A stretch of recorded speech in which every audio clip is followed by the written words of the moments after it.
I'm going to ignore this panda bear that's on the set.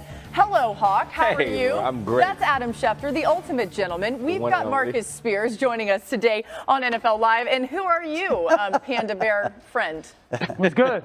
Okay. I've never seen a panda step out of the end zone.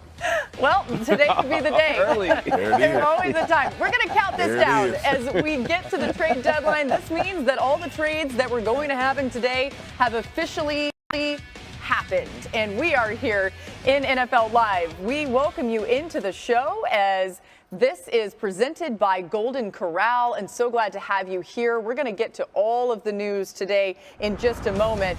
Once again, thanks to Golden Corral. So Adam, take us through all the trades that went down today. Let's start with that 49ers D-line situation. They traded a compensatory third-round draft pick to the Washington Commanders in exchange for Chase Young, the former second overall pick in the draft. Chase Young gets a new home out in the Bay. He's on a bye this week, so I'll have an extra week to acclimate to the 49ers defense before he comes back and tries to go against the Philadelphia Eagles for the third time in the regular season later this season. The 49ers add to their already very deep defensive line. And Washington wasn't done there. They also traded Montez Sweat, a foundational player, to the Chicago Bears for a second-round draft pick. So the Commanders get back a second, they get back a third. Montez Sweat goes to the Commanders. He, like Chase Young, is in the last year of his deal, and he will be a free agent after this season. At least he's scheduled to be.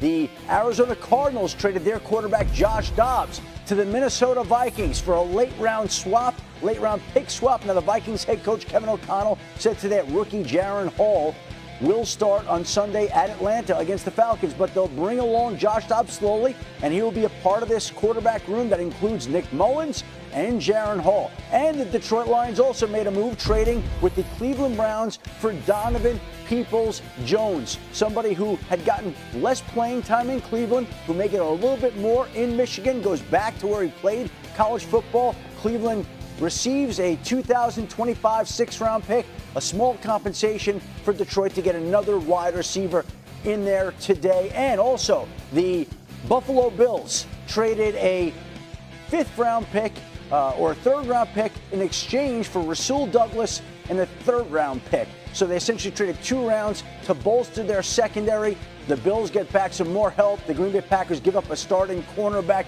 and that wasn't the only deal. Ezra Cleveland goes from Minnesota to Jacksonville as well for a 6th-round pick. An offensive lineman goes to Jacksonville, and as we mentioned, the other offensive lineman today, 2-time Pro Bowler Roger Saffold, signs with the Jets practice squad with the idea that he'll be promoted to the active roster. All in a day's work. No one better than you. All right, let's get back to San Francisco and their trade for Chase Young, you guys. The 49ers defense ranks 20th in the NFL in QBR allowed this season after ranking 7th in that category last season. A big reason why has been their lack of pass rush, as San Francisco ranks 24th in the NFL in pressure rate. Chase Young has 25 pressures this season, which ranks 8th in the NFL. We start with our D lineman, Marcus Swagoo. How much does this change an already deep defensive line in San Fran? I love this move. And look, I know that it's almost blasphemous to say this, but I think this is a move that the San Francisco 49ers needed as opposed to a luxury. They are not generating the same type of pressure with four pass rushers like they've done in the past. As you just showed in that graphic, Boogie, now it creates problems for offensive lines in trying to deal and handle Nick Bosa. We talked about Javon Hargrave and Eric Armstead on the interior. As long as these guys work in communion, as long as they work with synergy, this should be formidable. And we should see these numbers boost with the addition of Chase Young. There is an opportunity now for the San Francisco 49ers to go into every game saying our defensive line can win games at the end of the game when we in 2-minute or last drive situations. They have more room for error now when you start talking about getting to the passer and also creating turnovers. This is a phenomenal move for the San Francisco 49ers. Don't get it twisted. But I did not think I would sit here week 8 and think that Chase Young was a need as opposed to a luxury. We've seen them make a lot of luxury moves when it comes to their defensive line. I think this is a need that John Lynch identified along with Kyle Shanahan, and they pulled the trigger to do it, and it's a phenomenal move for them as well. Because it's me. Oh, I wasn't sure. Yeah, what a reveal. It's I actually, the real boss move would have been to keep it on for the analysis. No, I wanted to he almost suffocated. That's why he took it off. Hey, I love the move for San Francisco. I think this puts tremendous pressure on Steve Wilks. And the pressure had felt like it was already building. This defense, Marcus, to your point, does not look the same that it did last year. And the pass rush has not showed up. The Bosa holdout is absolutely having an impact. They're playing more man on early downs than I thought they would be. And teams are exposing it. Cincinnati made it very clear that they were going to expose it. So now this puts pressure on Steve Wilks to go figure this out.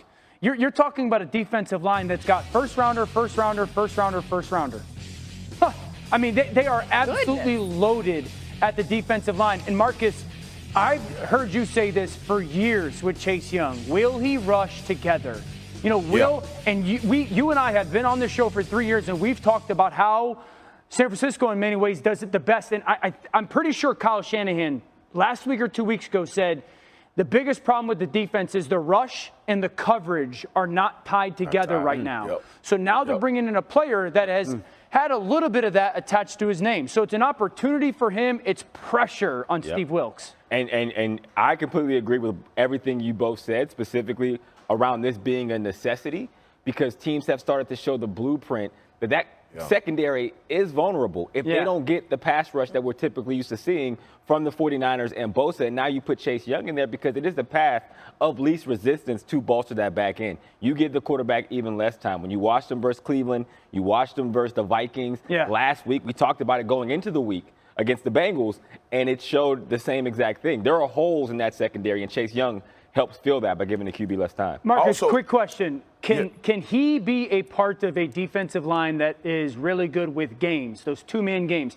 Because I'd also say San Francisco's games have not been nearly as efficient and crisp this year as they were in the past.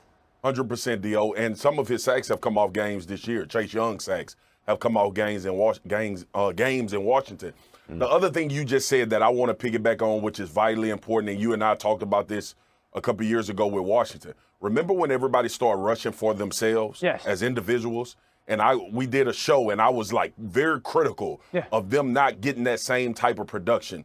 This is the best part about being in the NFL with guys that can rush individually. Your question about games. Now what it creates is you can force protection from the offensive line. You can force them to go into certain type of protections, force them to add people into protections, which coincidentally coincides with you taking away potentially some offensive options that you have on your side. So the Chase Young move, it not only fixes potentially what the D-line is dealing with, it also fixes what the coverage is dealing with, because now you have to deal with maybe less people in route combinations as you had to before he arrived in San Francisco. Two-man games, double teaming?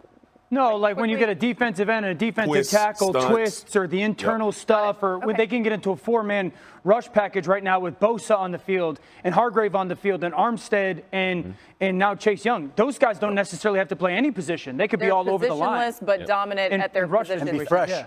Yeah, good point, which may really apply to Chase Young with the way he has dealt with his health. All right, let's get to another move that happened related to the Commanders, but also another team gets stronger. Montez Sweat traded from the Commanders to the Bears, and he adds some much-needed pass rush ability to a Bears defense that has struggled in that category. Since Matt Eberflus took over last season, Chicago ranks last in the NFL in pressure rate and sacks. And as for Sweat, he ranks top 10 in the NFL in quarterback pressures over the last 2 seasons. So, Marcus, let's start with you again. Chicago a good fit for the D lineman on the final year of his rookie deal? But yeah, I hate to be the bearer of bad news, and I know things are looking up, and they probably are super excited about this trade in Chicago, but I don't know the direction of this organization. So I'm not going to say that this is the best thing for Montez Sweat. I'm not going to say that they have a plan in place. They have a really good rusher coming over from Washington. Don't get it twisted. They traded for a guy that can get after the passer. He's long, has tremendous length. He plays with a lot of energy from first through the fourth quarter. They got better in a position. I don't know where this franchise is going. When I saw the trade, you want to be excited about it, but Chicago has so many more questions than answers. Maybe this is a step in the right direction, but Montez Sweat should be on wait and see as opposed to being ecstatic. Yeah, I mean, the one good thing maybe for Sweat, he's a 26 overall pick back in 2019. He's going to be a free agent after this season, so we'll keep an eye on him going forward. Another move that happened today, Ezra Cleveland filling a need on a Jaguars offensive line that has posted the second worst pass block win rate in the NFL this season. Cleveland, a second-round pick back in 2020, started the first 6 games of the season for the Vikings, but has been inactive for the last 2 games due to a foot injury. Dan, feels like every team needs depth at offensive line, but how important is this in Jacksonville as they make a push toward the playoffs for Trevor Lawrence? I think it's huge, and I think this is a direct correlation to learning from what happened to the Cincinnati Bengals the past couple years. Their playoff runs have been derailed by a lack of offensive line depth. Jacksonville's offensive line is a pretty good unit, and they've got their starters. But as this team continues to play so well, and they are going to go deep into the playoffs if they continue to do so, the only thing that feels that's going to derail their offense, both run game and pass game, is losing guys to protect Trevor Lawrence or open up holes for Travis Etienne. So I commend Jacksonville sitting there saying, hey, this is huge for us. Make sure that we have the proper depth as this season goes on, because as long as Trevor Lawrence is upright, he gives us a chance versus the Joe Burrows, Patrick Mahomes, Lamar Jacksons, and Josh Allens of the world. Yeah, it just feels like a really smart move, to your point. Yeah, Donovan Peoples-Jones looks great as well. I don't know if that's I know. going to factor into Jacksonville, but we'll get to him just a little bit later. Made the Lions better. All right, so another move. I think this might be one of the biggest moves of the day, actually. Cornerback Rasul Douglas being traded to the Bills. Huge. Let's start with you, Hawk. How big of a deal is that for that Buffalo defense without Tre'Davious White now? It means everything, because that was one of the biggest questions when White went down, right? You know this Bills team is super talented. They've been up and down all season. And we've questioned, okay, is this really the team that we think they are? Defensively, that's always been their staple, no matter what happens with Josh Allen. Now with Douglas in the backfield, it solidifies that as much for the outside as it does internally in that locker room, in that defense. And they feel really good about now the firepower that they get on the back end versus, you know, the things they've been used to and seeing on the offensive side of the ball. Shefty, real quick, Daquan Jones, their defensive tackle, is he on IR for the season? Yes. Do you know that he's done for the year? Yes. Okay, so that's the expectation. All right, so as long as Ed Oliver is healthy, this move is enormous. We've talked about Tre'Davious White and Matt Milano. Last week you saw this defense play with 3 safeties. Yep. Okay, and now is that going to be a fundamental part of it? At some point you're going to have to play some man coverage. But I think the biggest reason why I love this move, Hawk, is he is a very good zone corner. They want to play zone in Buffalo. They do. They don't necessarily, and I think that's what's held Elam, their first-round pick from 2 years ago, back from really getting on the field, is they don't have a ton of confidence in his zone corner ability. That's who Sean McDermott wants to be, and that's why I think Rasul Douglas' ability to play zone corner with that pass rush, as long as Oliver is healthy and Vaughn starts to get going, I think this is huge. And last thing I'll say, Marcus, Buffalo was not in the top 5 for me as of today when it came to the AFC power ranking. Because of that, I think if Rasul gets there and plays to the level that we've seen him play, I think they can get into that top 6 now. Yeah, Dio, I think to change of possession, right? He's a ball go-getter as well. We could talk about his coverage skill. We've seen him have a high level of picking balls off and making sure that you change in possessions for defenses. But more importantly, what you leaned into with Sean McDermott, it's hard, man, to coach when you can't lean into your identity.